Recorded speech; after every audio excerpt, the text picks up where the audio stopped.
Mama Aïcha Ndong élève boo xamante ne nii fukki at ak juróom la amoon dëkk ca Bargny xëyoon nag dem seen waa kër gisuñu ko ba keroog ñuy yem nag ci ab néewam ci barab boo xamante ne nii ndox dafay taa loolee nag ginnaaw bi mu amee xaritam bu jigéen bi mu àndaloon police jàpp na ko ginnaaw bi ñu ubbee enquête bi Abdou Diouf Diagne. Mama Aïssa Ndong mu ngi jóge seen kër dimanche 8h doon dem ci boutique bi boobu ba léegi ni nag kenn tegu ko bët ay waajuram jaaxle lool nag daal di koy yëgal waa police te daal di koy jébaane ci réseaux sociaux yi tey ji nag ci bëccëg gi la ñu gis néew ki nga xam ne élève la ci classe 4e bu CM bu Bargny ñu ngi ko fekk nag ci dex gi nekk fu soriwul dara grande mosquée bu Missira. police scientifique bi ñu leen ko yëgalee lañu daal di ñëw nag amal li ñu duppee ay prélèvement daataa ñoo jël nag néew bi daal di ko yóbbu ci benn bërëb bu fajukaay ngir nag daal di amal ab enquête li waral mu daal di réer ba daal di ciy jaare faatu nag ba néega ni kenn xamagu ko ab autopsie danañu ko amal nag ngir mën a xam nag lan moo indi faatu googelee ci jamono ji nag naqar wu rëy nag la ñu nemmeeku fii ci Bargny commune boobu nga xam ne nag dafa bëri woon jàmm lool jamono ji la nag askan wi nag di faral di ñaawlu ay cas d'agression yoo xam ne nag dañoo commencé di bëri ba tax sax ñu jaare nag ci jiyee ji nga xam ne moo fi am di sàkku na ci kilifa yi nag ñu def lépp lu ñu man ngir daal leen di aar RFM Rufisque Abdou Diouf Diagne. ñaar ñi ñu faatoon ca Pikine ca technopole ba muy Aziz Dabala ak Waly Diawo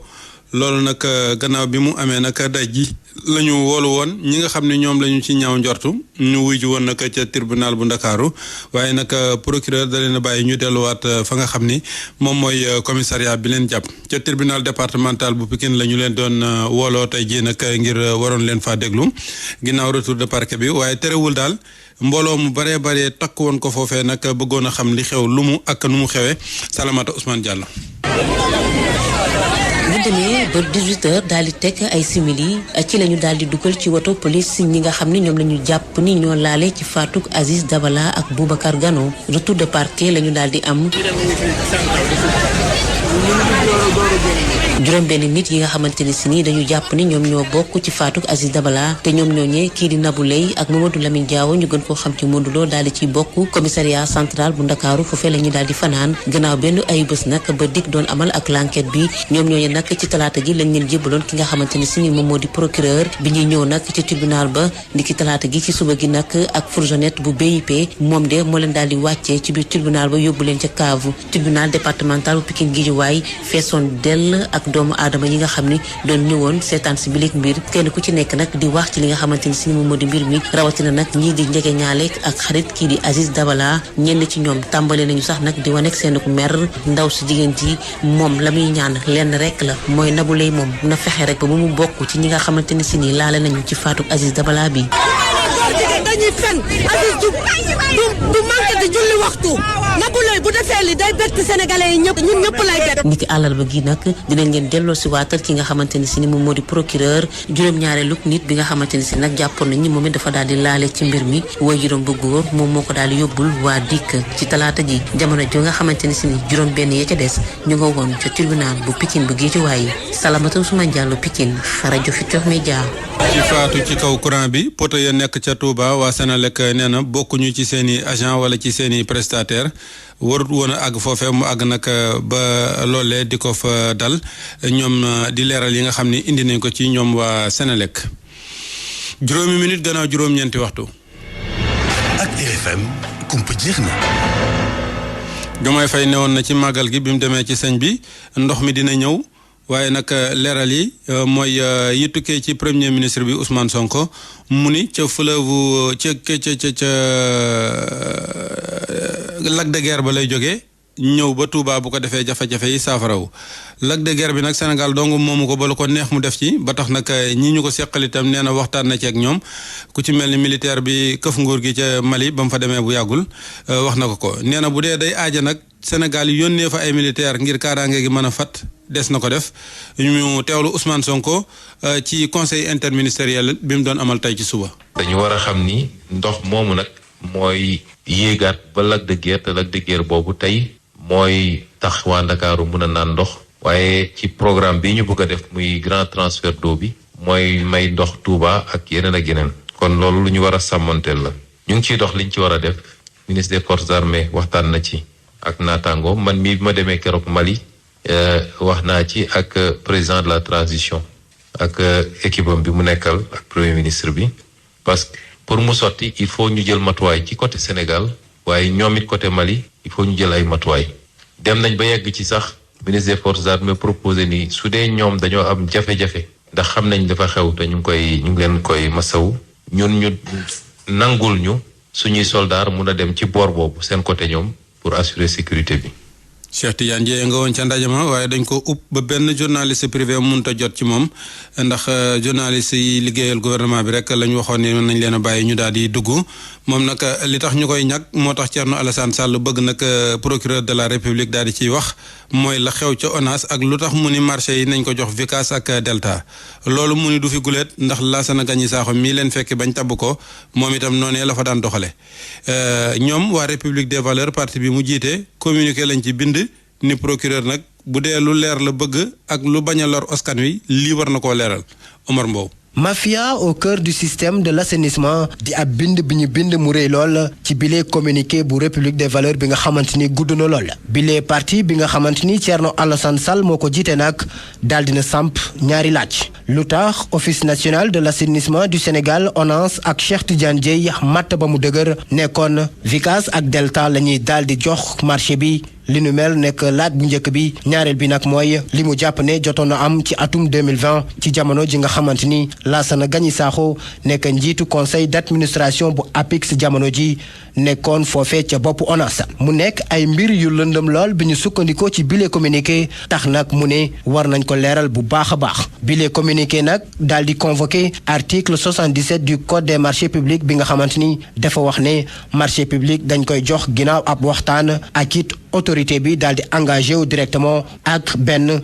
wala ay opérateur économique yu bëri ci noonee nag Thierno Alassane Sall ak ñi mu àndal ne waroon na lool ak li nga xamante ni moom la ministre bi ñu dénk hydraulique ak assainissement def ak Cheikh Dieng mi ñu dénkoon ONAS ndaxte nag Cheikh Tidiane Dièye dafa rek daal di wañ loxo ki nga xamante ni moom mooy Cheikh Dieng ngir mu jox marché bi entreprise yi nga xamante ni lim nañ ko ci kaw mu doon ab mbir bu lëndëm lool bi ñu sukkandikoo ci bile communiqué ñu jàpp kon li ñuy wax ne kon ab lobby daal dina am ci li nu mel tax nag ONAS nekkul di def résultat boobu ba léegi Vicas ak Delta nekk ñaari entreprise yi nga xamante ni daal dina leen jox marché public yu bari ci ONAS ndaxte ba léegi ay inondation ak ay rigole yuy toj ñoo ngi koy nemmeeku bu baax a baax tax nag bile communiqué jàpp ne procureur de la République am na liggéey bu baax a baax ndaxte dafa war a sëgg ci bile mbir leeral ko sénégalais yi ndaxte nag lu ñuy woowee rupture fii la war a tàmbalee ak it transparence ngir sénégalais yi amaat confiance ci justice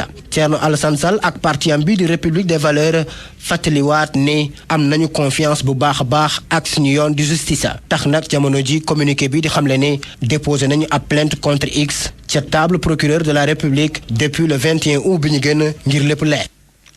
Lassana Gagny Sakho mi ñu ni moom itam noonu la daan doxale ba mu nekkee LONASE jéemees na ko jot waaye sottiwul wàllu transport bi ministre bi tey jii ndaje mi nga xam ni moo ci mujjoon nag ngir ñu koy waajale états généraux transport moom ak transporteurs yi ak syndicalistes yi seen lël bi nag bi mu jeexee juróom fukk ak juróomi poñ la ñu jàpp ne mooy jubbantiwaat transport gën ko méngaleeg jamono waaye fukk yi ak ñaar ñoom transporteurs yi d'accorduñ ci ak ministre bi bokk na ci nag agrément yi ñuy jox yeneeni transporteur ak permis à point bi Alaaji Malick Ndiaye ñu déglu ko ci micro Abdou Diouf Diagne. donte jot gi yombul te màggal gi jege woon na lool terewul ngeen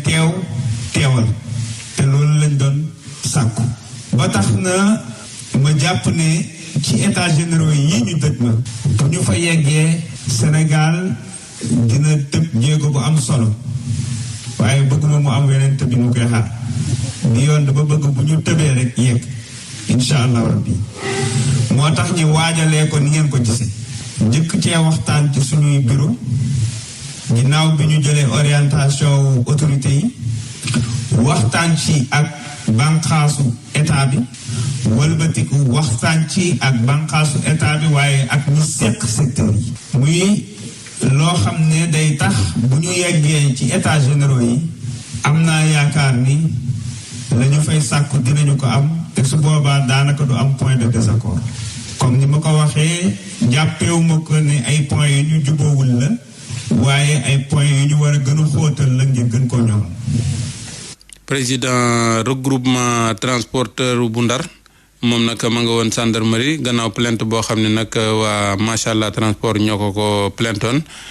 bi mu génnee nag chauffeur yéen nekk Ndar nag ñoom daal nañuy def benn point de presse nag ñaawlu nag comportement ministre des transports bi doon wax léegi ndax moom nee na nag dafa bëgg a jël privé yi teg ko ci seen kaw ñu teewlu ci Serigne Mbaye Kane président regroupement des chauffeurs. El Malick woote ni oto bi na daw boobaak léegi nag ñu ngi woon si problème mu màggal geeg yooyu moo taxoon talaguñ ko woon màggal gi jàll na moom nag moo joxe ndigal El Malick lan wax moo joxe ndigal ni oto bi na daw en tant que ministre man ñoom dañu bett ndax ñoom du ne jub ak jubal nu wàññeeku def loo xam ne yanuwul maanaa te ñun nu yor gare routière bi ni mu toll oto yëpp ne fi bërki démb la nu état bi jox 25 oto yu bees mooy oto yu bees yële ngay seen fële nu war ko fay si 26 millions ay chauffeur noo ko jël war ko fay waaw loolu du nu ko joxe ba pare nu war ko fay nu wàññeeku bëgg beral benn oto boo xam ni daf fi ñëw benn lobby la bu am xaalis jënd oto ñëw nu bëgg leen placer nit ñoom dañuy def transport bañ ñu def transport de nanu ñëw gaaru ceer kon ñoom du ñu bëggee jënd ay oto ber ko loolu du lu mën a ne si dëkk bi te dañuy yee fitna rek. ñu daal di wax ci wàllu yoon yi ndax ñoo fare ca Njalit Sessène ak Bari ka ca Bambey ñoom li ñu bëgg mooy seen yoon yooyu nag ñu daal di leen koy defal goudron loolu nag ñu ni dina leen dimbali bu baax a baax ci wàllu koom ba muy suqali ak ci wàllu dem ak dikk bi muy yombal ak ñiy faatu ci ay accident ci yoon wu bon dong di ko waral loolee nag yëkkati nañ ko xamal ko ministre de la microfinance bi nga xam ne moom moo fare ca diwaan boobee muy sëñ Jonn Babacar Diouf. yoon wi de naqari goo xam ne nii day faat ay bakkan sax la Maguette Fall xam ne moom secrétaire municipal la ci Ngayo Xem. la ko sabab am na ñoo xam ne ñu ngi faatu yoon boobu moo leen di rey indirectement. maire Ngoy di Eli Fall mosul jóg di ñaawlu melokaanu yoon wi nga xam ne moo jóge Bambey jëm Bari xamle woon na fi sax ne nguur gi fi jóge mos na noo lancé appel d'offre pour ñu tabax yoon bi ci journée de reboisement bi nga xam ne jeunesse patriotique bu Ngoy ñoom ko ñu ko doon amal doléance bi yëkkatiwaat nañ ko ci kanamu ministre de la microfinance docteur Moussa Diaw de Pastef Ngoy. yoon bi loolu moom dafa bokk toujours ci li nga xam ne moom la ñu yàgg a dund muy taxaw ci soxlay suñu askan. waaw comme ni ñu koy waxee rek ci suñu dans le cadre de la coalition le don de soi pour la patrie maanaam ñun loolu la ñuy dund au quotidien ci lu feeñ ak ci lu nëbbu. waaye bëggoon naa aussi tudd li nga xam ne sumb nañu ko. muy fexe ba yoon bi jógee Bambey ba Bari nekk yoon woo xam ne nii bu ñu dundatee ba nekk jamonoy nawet yoon bi saret da ciy mën a jaar oto da ciy mën a jaar waaye vélo sax da ciy mën a jaar ça veut dire entamé nañu ay activité pour sëkk yoon wi. docteur Alioune Dione ne lii nag yitte la te dina ko yeggee ki nga xam ne moom mooy collègue am bi yore yoon yi ak transport. loolu moo tax dinaa jàllale loolu ci sama collègue Malick wax ko mbir mi fi mu toll moom sax mu ndokk bi ñu nekkee télé mu ngi may dégg dina xam ne du man maa bëgg Bambey rek di inventé di ko jox waaye dina gis ne waa Bambey ñoo ko wax noonu lañ ma ko waxee woon ci Baba Garage jàppal ne waa Bambey ñoo ma yóbbante pour jàpp ci yoon yooyu nga xam. jeune patriotique yu Ngoy ci département bu Bambey ne seen bëgg-bëgg du leen lu fexe ba garab yi nga xam ne ñu ngi fiy commencé raaf ñu delloo si waat leen Bambey RFM Babacar Diouf. ñi liggéeyee ci ministère yi nekkee ca Diamniadio nee nañu coono yu bëri nag la ñuy daj foofee mu jëm ci wàllu transport beeg wàllu climatisation beeg wàllu fa ñu nekk daal mën nañ faa gën a am afiya Omar Dramé moom moo yore seen kàddu ñu teewlu ko ci. collectif interministériel agent yu nekk administration sénégalaise ñu ngi alerter gouvernement du Sénégal ci condition yu taratar yi nga xam ne ñu ngi koy dund ci sphère ministérielle yu Diamniadio gis nañ ne nag jafe-jafe yooyu noonu depuis ñu transféré donc ministère yóbbu leen Diamniadio ñu ngi koy dund mun nañ ko citer mu ngi tourner autour de lu ñuy wax problème transport problème de restauration problème climatisation ak parfois ay jafe-jafe yi nga xam ne ay rupture de médicaments la si par rapport ak centres sociaux yu nekk ci sphère bu Diamniadio lu dem si wàllum dem ak dikk bi gis nañ ne Diamniadio nekk na non seulement fu sori te amuñu donc possibilité am transport diversifié terre bi ak péage bi ñoo fi ne te xam nañ ne donc ñaari moyens yooyu dafay coûter excessivement cher te travailleur bi mënu ko débourser ak suñu xoolee lu muy gagner comme salaire. Collectif interministériel bi nag gannaaw jafe-jafe yooyu yëpp mu ngi interpeller l'État mu fexe saafara tawat yooyu yëpp donc su ko deful nag ñun nag dinañu jël notre responsabilité en main dàquñu dara dàquñu donc port de brassard rouge dàquñu sitting dàquñu même grève générale. pour man RFM mooy rajo bi gaaw ci xibaar yu wóor. RFM xibaar yu wóor te wóor. ministre de la justice ba woon Mimi Touré premier ministre itam Diomaye Faye tabb na ko moom la jàppale woon nag wanoon ginnaaw candidat Macky Sall ci élection yi di Amadou Ba mi ngi ko def nag au représentant du président de la République ci ab décret xamaguñ nag ndax dana bëri sañ-sañam déet waaye xeetu poste yooyu di nga mën a dox ay yónneen ci wàllu politique ba léegi Mbacké coalition Diomaye président moom nag mooy ñaawlu nag niñ leen beddee seetaan leen boobee ba léegi nag waxuñu leen lu jëm ci bi ñu tàmbalee seddoo ñu cër leen ñoom nag cellu ji yàgg jooju nag politicien bugg ko ba tax nag biral nañ ko nee nañu heure bi waroon naa fekk nag ñu laaj leen nu ñuy def ba bokk ci yëf yi bu loolu amul nag nee nañu dinañu wan ginnaaw coalition bi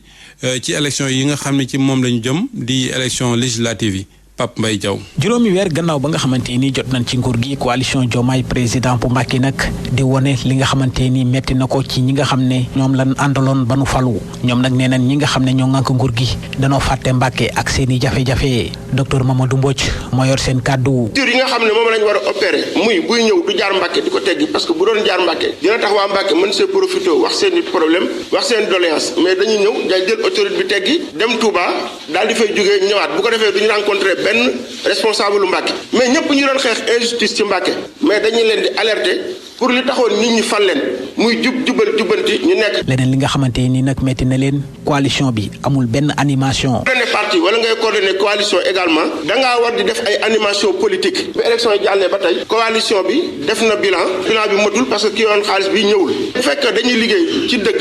dañoo war a am courage waxtaan. ak jafe-jafe yooyu nag ñi nga xamante ni ñoo bokk ci coalition Diomaye président bu Mbacké di xamle ne lii buñ ko soppiwul nag ñoom élection yi di ñëw boo wutuwul dinañ demal seen bopp. ñun nag ay kilifa lañ duñ avancer dans le flou ñu ngi ci biir coalition bi di liggéey di wax nag. Mouhamed Diop maa ngi lay nuyuwaat. maa ngi lay fayaat Macoumba Bey. Jeux paralympiques yi la ñuy commencé Sénégal am na ci ñeenti athlètes bokk na ci ñoom Edmond Sanka di def canoë kayak. Jeux olympiques yi nag ñu jagleel waaye laago yi ñu koy ubbi ñaar fukki fan ak juróom-ñetti ci weeru août muy jeex juróom-ñetti fan ci weeru septembre ñu gën leen xamle ak ki nga xam ne kon mooy Edmond Sanka di ab portrait boo xam ne Soda Thiam moo ñu ko defal. mi ngi dugg ci l'armée gi ci atum 2006 Edmond Sanka nag ab boxe sax la ko daal di boole woon ci foofi waaye gannaaw gi dafa daal di def ab l'accident ñàkk benn tànkam. oto gris bi Sénégal di jàll rek. balaa mi ngi jàll heure ndekte ñoom dañu am dépannage wàccoo ñu seen coude bi si ginnaaw léegi boobu moom bëgg panneau bi ci kaw panneau plaque yi ñaari poto yi dewaat daanu suñuy tànk parce que poste bi 3 personnes ñoo fa ne mënuñu yëkkati oto bi quoi dafa diisoon quoi am gars yi mu bloc amputé yi sama tànk droite bi waaw noonu la arrêté boxe noonu. accident boobule taxul sax moom Edmond Sanka daal di bàyyi cofeel gi nga xamante ni amoon na ko ci wàllum tàggat yaram ci noonee nag la ko ay naataangoom daal di influencé mu jóge ci boxe dem ci parakanawe kayak mu def ci ay jéego ba sax kursam gu njëkk ci wàllum bitim réew ma ngi ko amalee woon ca Allemagne waaye foofee ndàdda la fa jëloon waaye taxul mu bàyyi. 2013 ma dem Tunisie il faut la amee ñaari médaille d'or 500 mètres ak 200 mètres fu la ñu mën a may double champion d'Afrique 2015 ma demaat Allemagne ma tardé sama course 2014 ma dem Russie ma dem finale jël 7e finale B 2020 ma demaat naa fii d'Amérique Halifax Canada ma jël 5e saa ñaari yoon championnat France 2023 2024 bi maa ko jël 200 mètres maa ko jël daaw maa ko jël sa bu njëkk bu ma jël ay 5e yooyu 6e parce que instant aw moon tànk mooy jël si biir gaal bi 2023 mu ñëw fii France le gars yi def benn collecte ñu defal ma 3 prothèses bi lam la pour daw bi pour dox la beneen bi si bato bi leen nekk quoi léegi damay ñaari tànk lay am damay pousse comme gars yi. ci Jeux paralympiques yi Edmond Sanka nag di xalaat am ci ab médaille olympique naam sax wàccaayam metti woon na lool. parce que Jeux olympiques 4 ans lañ koy préparé ñun 1 an lañ ko préparé mi nga ne bi ak suñu jombal Ousmane def si ñun ak fulla bi ak fayda bi moo tax du ñu bàyyi quoi autorité yi ngeen ñu taxaw waa ñu ban nit ñi xoolee bëtu handicapé xoolee ñu ko may valide quoi. Edmond Sanka moomee nag dina ànd ak ñeneen ñetti naataangoom yoo xamante ni ñoom ñooy teewal Sénégal ci Jeux paralympiques yooyee am ca Paris mu di Youssoufa Diouf ci wàllum javelot Alioune Dramé ci tir à l'arc ak Idrissa Keita ci para taekwondo. Soda Thiam entraîneur Edmond Sanka bi nag di wuyu ci turu Virginie Bayle lu mu xamle moom mooy am na yaakaar bu baax a baax ci Edmond ngir mu andi ndam ci Sénégal ci Jeux paralympiques yi ñu teewlu Virginie Bayle ba tey ak Soda Thiam. Il n'a pas été sélectionné pour les précédents Jeux. Edmond Sanka nag kenn sélectionné wu ko woon ci Jeux yu weesu waaye nag ci ginnaaw gi la daal di am benn bourse pour Paris 2024 ci ginnaaw gi nag si la ñu daal di choisir ñun suñu centre ngir rek ñu gën ko tàggat depuis mois de mai ba léegi nag mi ngi def ay jéego gis na ni que ni jàng na ay techniques yu bees te nag ci coupe du monde ci weeru août atum daaw nag daal di na ci bokk daal di jël 10e ci buñ ci tegee ñetti ayu bés ci coupe du monde bi tamit foofu mu daal di ci participer waat mu daal di jël foofu nag médaille de bronze mais ci mois de mai at mi nag fi nga xamante ne nag dañ daan am ñaari représentant ci dëkk bu nekk foofu dafa daal di jël 4e ki nga xam ne moo jël médaille d'or bi sax lim ko rawee woon bëriwul te moom tamit nag ci ligne ba mu nekkoon daanaka foofu dafa seere woon juróom-benn lañ woon yoo xamante ni dañoo tegloo waaye performance am moo ci gën a baax moo tax mu daal di jàll 4e place bi fi mu nekk nii nag ñun xam na ni que ni ab outsider lay demee ci Jeux paralympiques yi waaye am na jumtukaay yu war yoo xamante ni mën nañ ko séntu fu sori ay qualité am nag moom ñëpp xam nañ ko ab jàmbaar la ndaxte gis nañ ni muy évoluer waaye tamit bëgg réewam ak bëgg a yëkkati raaya réewam fu sori ci Jeux paralympiques yi bokk na ci li ko gën a soxal teg ci it boxe bi nga xamante ni moom la tàmbalee expérience bi mu ci am mën na koo dimbali bu baax ci li nga xamante ni mooy kayak. Boxe peut servir maintenant aussi en kayak. football phase nationale yi waa ONCAV nee nañ noppi nañ fi mu ne nii ngir tàmbali. mu nar a door ñaar fukki fan ak juróom-ñeent ci weeru août gannaaw suba ba fukki fan ak ñeent ci weeru sattumbar ci région bu Diourbel pour 37e édition bi nag moom la ñuy amal atum ren président bu ONCAV di organisme national de coordination des activités de vacances di Amadou Kane li mu xam ne nag moom mooy jamono ji lépp yemb na naam nag am nañ yaqin ne nguur gi dina leen gunge waaye ñoo ngi xaar ba fay subvention bi maanaam koppar gi nga xamee ne ñoo ngi ko ciy dugal Amadou Kane ak Moustapha Fall. loolu mën nañu wax ne tey jii nii yemb na ñu ngi sant yàlla bu baax damay fàttali ne ko compétition yi ñetti site la Mbacké Touré Monde ak Bambey alors tey jii mën nañu wax ne dinañ démarrer si jàmm démarrage officiel bi Mbacké lay am le 30 vendredi 30 à 18h am na délégation officielle bu ñëw premier ministre bind nañu jot naa lettre bi tey mu ne mu ñu féliciter mu ñuy encourager moom du mun a ñëw mais dina envoyer une délégation bu nga xam ne moo ñëw teewal ko foofu ñu kontaan si loolu dafay wane que ñun en tant que délégataire de pouvoir nguur gi bàyyi ñu fenn xam nga Sénégal nag soo wax nguur bàyyil fenn soo waxee Moustapha Fall bàyyi ma fenn dañuy yaakaar ne xaalis rek la xaalis bi am na importance si lu ñu def parce que budget bi 180 millions la mais au-delà de cela gis nañu accompagnement nguur gi depuis keroog boobu ñuy wax ne que dañuy def phase yi Matam ñoom ñoo wax gouverneur bi na def CRD bu ñu toogee xam ne Matam mënul ne ñoom ñoo wax gouverneur bu Diourbel bi na convoqué CRD n'est-ce pas ñoom ñoo wax force de sécurité ñu ñëw liggéey ak ñun donc tey jii nii am nañu garantie ne ku su neexee yàlla dinañ ko organiser dans la paix dans la sérénité et dans la sécurité accompagnement financier bi tamit ñu ngi koy xaar yaakaar nañu incha allah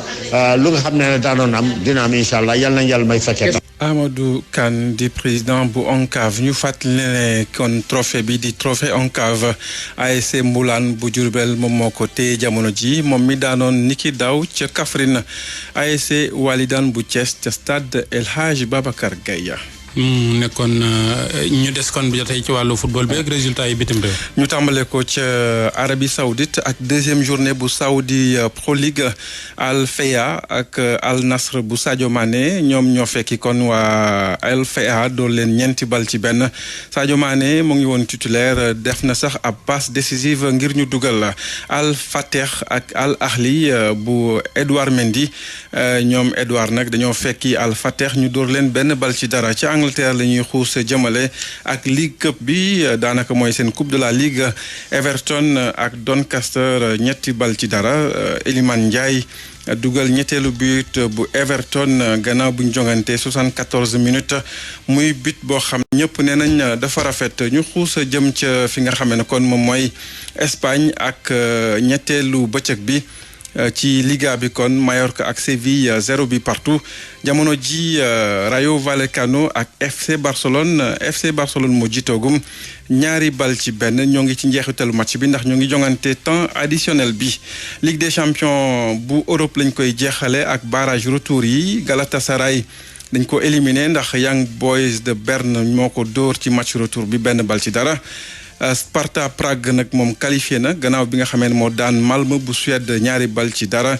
Red Bull Salzbourg moom tamit dafa qualifié gannaaw bu mu dooree Dynamo de Kiev wala boog match retour bi dañu def 1 but partout